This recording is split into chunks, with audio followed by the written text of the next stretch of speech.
정책이라는 거 한번 해봐도 소용없는 거예요. 우리나라 정치 현실에 있어서 대통령이 어떤 사람이냐는 게 중요하지. 한번 정책 얘기해봐야 당이 뭐 지금 정책이라는 게 새 후보가 거의 비슷비슷한 것 같아요. 경제민주화, 뭐 소통과 뭐 통합, 뭐 복지, 뭐 다 비슷비슷한 것 같아요. 이제 그런 건데, 그러니까 그런 면에서 이 정책이라는 거 국민들이 별로 관심을 안 가지고, 뭐 저도 정책에 대해서 별로 토해오고 싶은 생각이 없어요.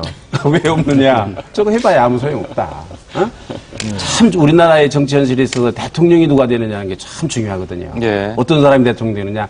우선 뭐 청렴 얘기도 하셨습니다만 참 청렴한 사람이 한번 좀 돼봤으면 좋겠는데 이제 그런 면이 좀 부족하고 또 역사의식 같은 것도 참 이게 청렴보다 더 중요한 건 역사의식이라고 좀 보는데 예를 들면 청렴은 뭐 대통령 되면 이제 뭐 그런 찾아보는 그런 뭐 이런 건 안 하겠지. 그거는요 뭐 주변에서 좀 하는지 모르지만. 근데 역사의식은 이제 노무현 문재인 후보도 보면은 저는 박정희 대통령의 묘소는 안 갔단 말입니다.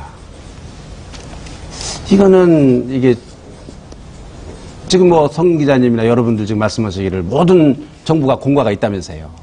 박정희 대통령도 공과가 있는 분이죠. 그러니까 박정희 대통령 묘소에 가는 거는 공은 배우고 박정희 대통령이 잘못한 건 내가 안 하겠습니다. 이러고 가야 되는 거거든요. 문재인 후보가. 역사의식에 문제가 있다. 아니 박근혜 후보의 역사의식에 문제가 있다라고 뭐 우리가 얘기를 했는데 그만큼 문재인 후보도 역사의식에 문제가 있다. 이게. 네? 그럼 박정희 대통령을 우리 역사에서 뺄 거냐. 어?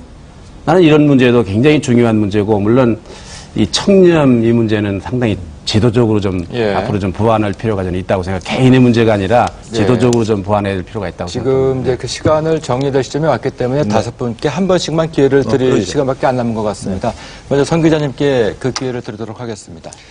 마지막 정리 말씀입니다. 예.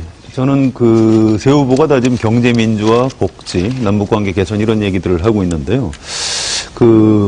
저는 세 분이 대통령이 되기 위해서 국민들한테 지금 거짓말을 하고 있다고 믿고 싶지는 않습니다. 그런데 그 국민들은 아마 좀 혼선을 일으킬 겁니다. 저 사람은 대통령 되는 게 목적이고 표가 되니까 경제민주화를 얘기하는 것은 아닌지, 표가 되니까 복지를 얘기하는 것은 아닌지, 또 세계 경제가 어렵다고 하는데 그래서 그렇지 않다는 거를 새 후보가 입증하기 위해서 또 이제 두 정당이 입증하기 위해서 새 후보하고 양 정당이 협의를 해서 지금 당장 경제민주화든 복지든 지금부터 할 수 있는 것은 이번 정기국회에서 좀 입법을 해 나갔으면 좋겠다. 그렇게 하는 것이 국민들한테 권력 게임이 아니고 저 사람들이 진짜로 국민들을 위해서 정치를 하는 우리나라의 대통령 후보들이구나 이렇게 인식시켜줄 수 있는 그런 방안이 될 수도 있다. 이런 생각을 해보고 있습니다. 네, 홍 교수님.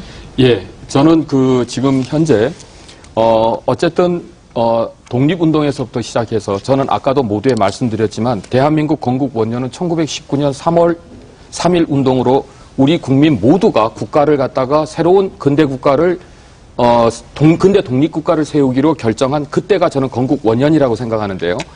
지금 대통령이 되실 분은 건국 100년의 대한민국을 갖다가 그 나름대로 아로새길 중대한 임무를 갖고 있다는 역사의식을 꼭 가졌으면 좋겠습니다. 이렇다고 했을 때 바로 이때 우리가 만들어야 되는 대한민국은 국민으로 하여금 당신네들이 이 땅에 무슨 사명을 갖고 태어났느냐를 묻는 그런 나라가 아니라 그 나름대로 대통령이 국민에게 국민 여러분 이 땅에 태어나 주셔서 너무 감사합니다 라고 상송할 수 있는 그런 나라가 되어야 하는데요. 예. 그러기 위해서 그러고 나서 제가 볼 때는 이와 같은 건국 100년의 대한민국은 정의와 평화와 복지가 분명히 그런 가치가 실현되는 따라서 국가가 있음으로 인해 갖고 국민이 진짜 이 나라 때문에 내가 살아남았다. 보람있게 한 인생 살고 간다 하는 이런 나라가 되었으면 한다는 생각이 듭니다. 그런데 이번에 보게 되면 어느 면에서는 정책이 얘기가 나오게 될 때 전부 다 수렴될 가능성이 있거든요. 그런 점에서 저는 제가 볼 때 성 기자님이 얘기하신 대로 진짜 진정성이 있다면은 세 분이 모여갖고 3자 회담을 통해서 우리 모두 실현할 수 있는 정책 비전을 갖다가 분명히 3자가 모두 합의해 놓고 그 정책에 따라서 누가 더 능력과 진정성이 있느냐를 그 나름대로 경쟁하는 이런 어떤 대통령 선거판을 이번 18대 대통령 선거로 만들어줬으면 좋다는 게 저는